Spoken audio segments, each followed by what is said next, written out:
onthou nie. Jy bestaan nie meer vir my nie. Jy het my in 'n donker gat gegooi met geen genesing vir my pyn nie.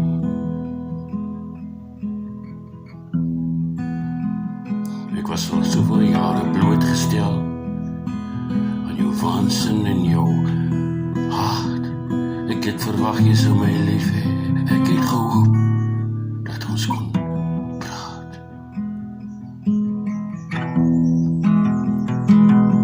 Papa, papa, papa, jy was dodelik vir my. Papa, papa, papa, in plaas van brood het ek 'n klip gekry.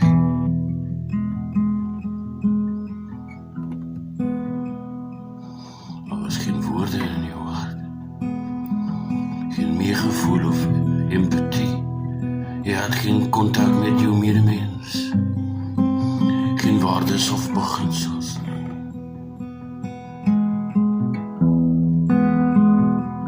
Moet 'n ouer dan die leiding gee?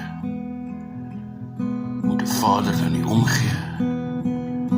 Wat is die funksie van 'n huis as die vloer onder my ingee?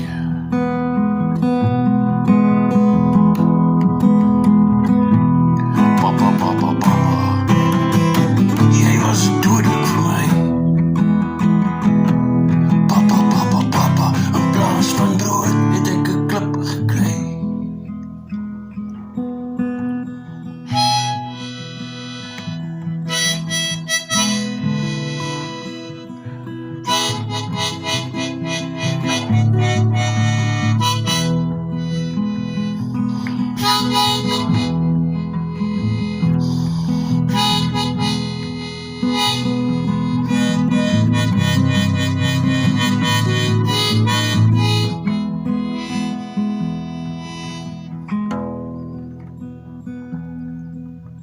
Was slegs haat en leeg.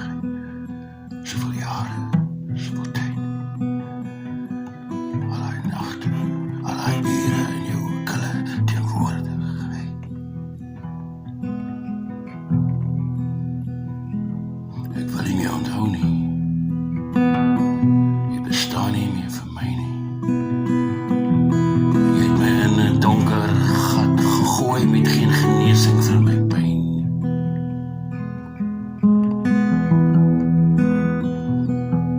Papa, papa, papa, jy was dodelik vir my. Papa, papa, papa,